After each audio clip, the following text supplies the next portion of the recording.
Pour un véhicule donné, l'adhérence entre le pneu et le sol détermine la force maximale transmissible avant le glissement. Lorsqu'il y a glissement, la force transmissible reste sensiblement la même.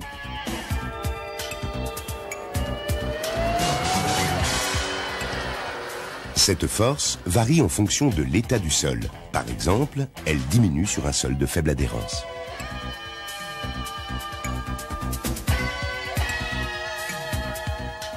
Sur chaque roue motrice vient s'appliquer, en longitudinal, une force de traction ou de freinage. En latéral, en courbe, la force de réaction centrifuge.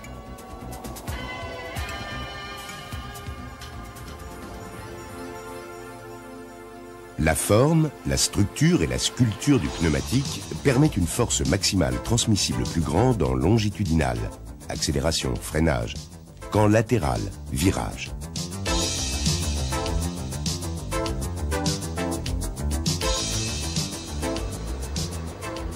Du fait également de ces caractéristiques, le glissement dans le sens longitudinal influe directement sur l'adhérence en latéral. Si aucune force n'est appliquée en longitudinal, la force transmissible en latéral est maximale. Dès que la roue atteint un glissement longitudinal important, la force transmissible en latéral devient très faible.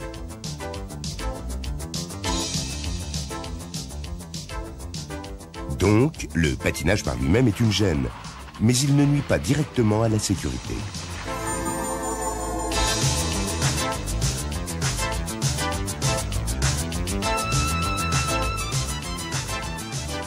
C'est en revanche le glissement créé dans le sens d'avancement du véhicule qui entraîne, comme pour le freinage, une perte de dirigeabilité potentiellement dangereuse.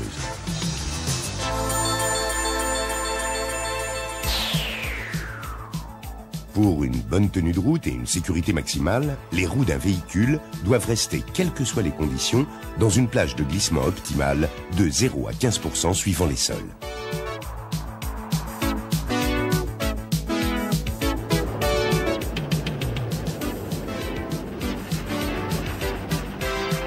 Au freinage, ce problème a été résolu grâce à l'anti-blocage de roues. Mais d'autres cas peuvent se présenter où le patinage des roues motrices peut induire un mauvais comportement du véhicule.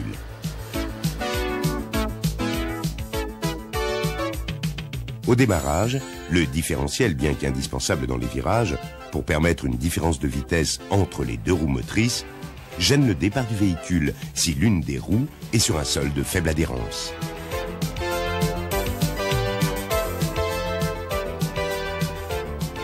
En virage, pour une traction, le patinage des roues motrices entraîne une perte d'adhérence latérale qui tire le véhicule à l'extérieur du virage.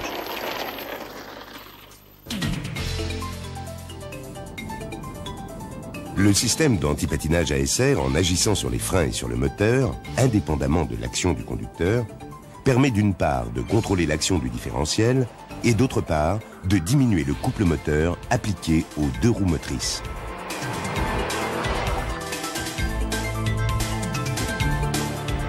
En évitant le patinage d'une ou des deux roues avant, il permet de démarrer dans des conditions de basse adhérence, de conserver la dirigeabilité et la traction, tout en gardant la stabilité.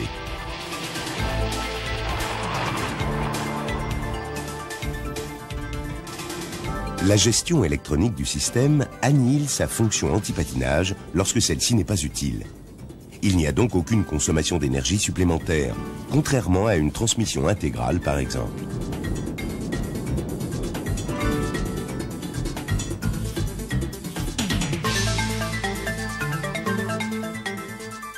De plus, un interrupteur au tableau de bord permet de désactiver l'antipatinage.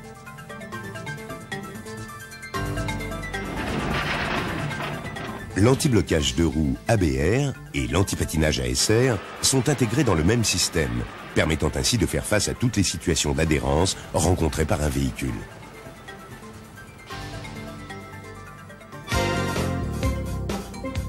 L'antipatinage Bosch comprend un groupe hydraulique,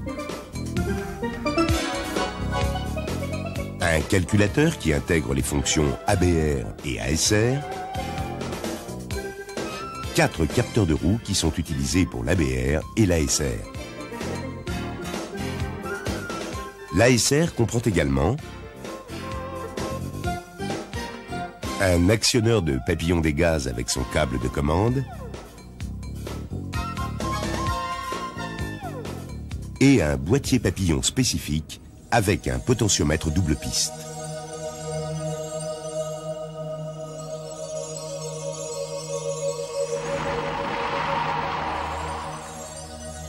Les capteurs de roue envoient des informations au calculateur. Lorsqu'une différence de vitesse est détectée entre les deux roues avant ou entre le train avant et le train arrière, le système entre en régulation. Il agit sur le circuit de freinage et sur le couple moteur, indépendamment de l'action du conducteur. Le groupe hydraulique comprend 2 électrovannes pour l'antipatinage.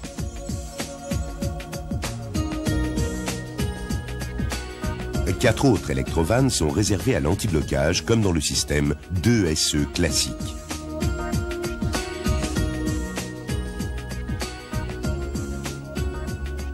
Un tuyau partant du réservoir du maître-cylindre alimente directement la partie ASR du bloc hydraulique.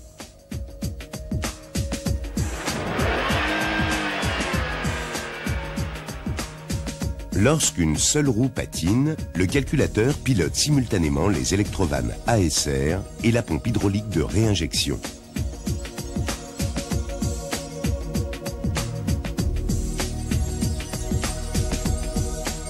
L'action de l'électrovanne sur cette roue coupe la relation de l'étrier avec le maître-cylindre et relie le circuit haute pression avec la soupape de régulation.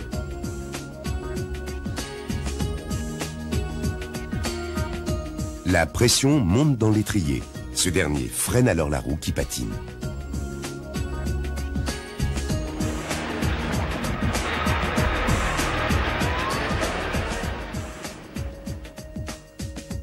De par son principe, le différentiel envoie alors un couple de valeurs égal au couple de freinage sur la roue opposée qui jusqu'alors n'était pas entraînée.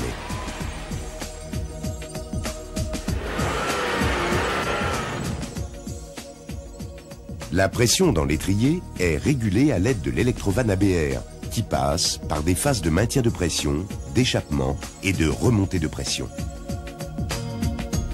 Une soupape de décharge limite la pression maximale à 70 bars.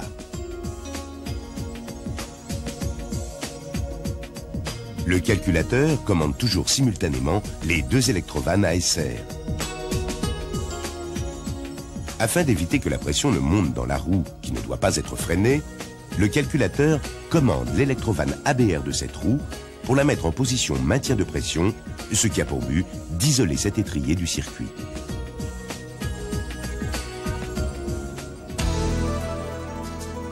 Lorsque 2 roues patinent, le calculateur commande également les 2 électrovannes ASR et les 2 électrovannes ABR.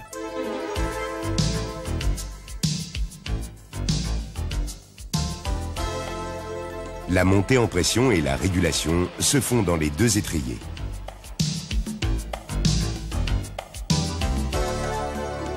Le couple de freinage s'oppose alors au couple moteur. Le couple résultant sur les roues motrices est alors plus faible, ce qui diminue le glissement.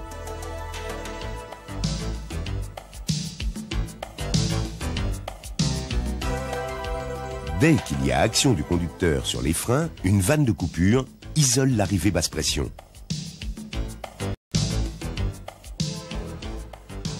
De même, l'information contacteur de stop permet au calculateur de couper la fonction ASR lors d'un freinage.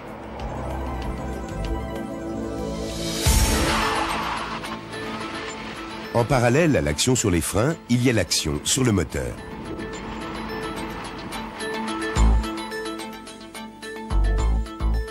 Pour éviter que les plaquettes de frein et les disques ne subissent de trop grandes contraintes thermiques, le calculateur pilote l'actionneur de papillon par l'intermédiaire d'un câble.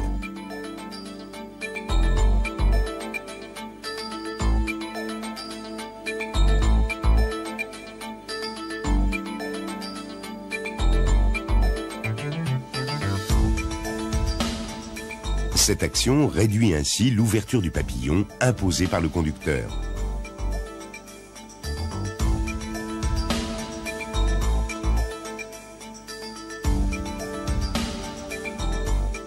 Le calculateur connaît en permanence le régime moteur par l'intermédiaire du calculateur injection-allumage. Et la position du papillon des gaz grâce au potentiomètre.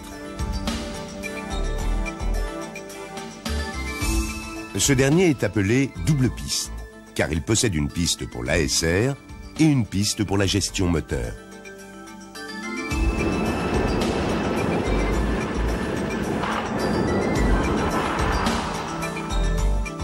La commande du papillon des gaz se fait par l'intermédiaire d'un ressort.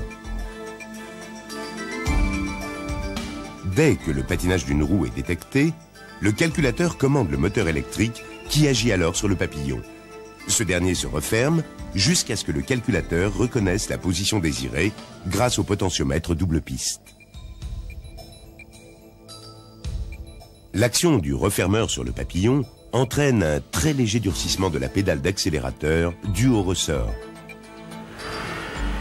Le papillon est ensuite réouvert progressivement en fonction de l'adhérence rencontrée. Au-dessus de 120 km/h, seule l'action sur le papillon des gaz est conservée. L'action sur les freins est éliminée.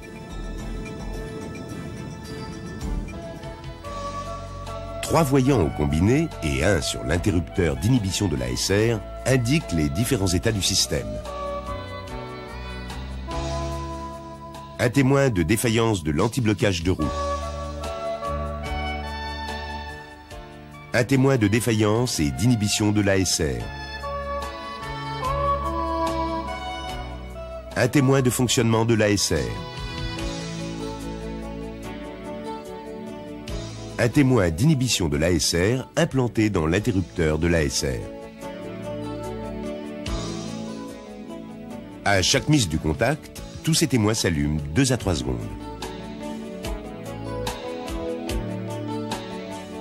Si le témoin ASR reste allumé ou s'il s'éteint immédiatement, il y a un défaut.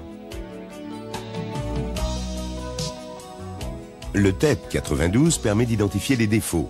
La liste des défauts et des arborescences de dépannage se trouve dans la brochure « Contrôle intervention réglage 605 anti-patinage de roue ».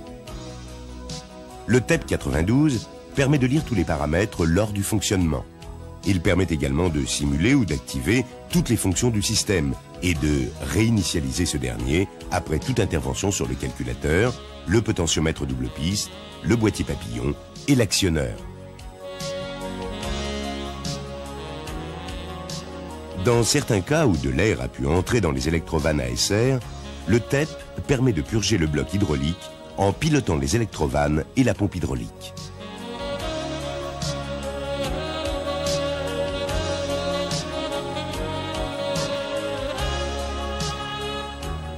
Lors d'interventions après-vente, les recommandations d'usage sont les mêmes que pour l'ABR.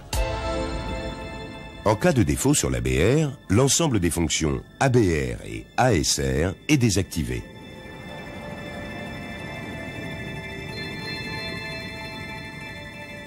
En cas de défaut sur l'ASR, seul l'ASR est désactivé.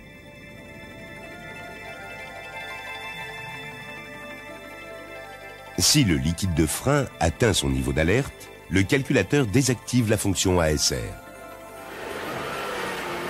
Lorsque le système anti-patinage entre en régulation, le témoin de fonctionnement clignote au combiné.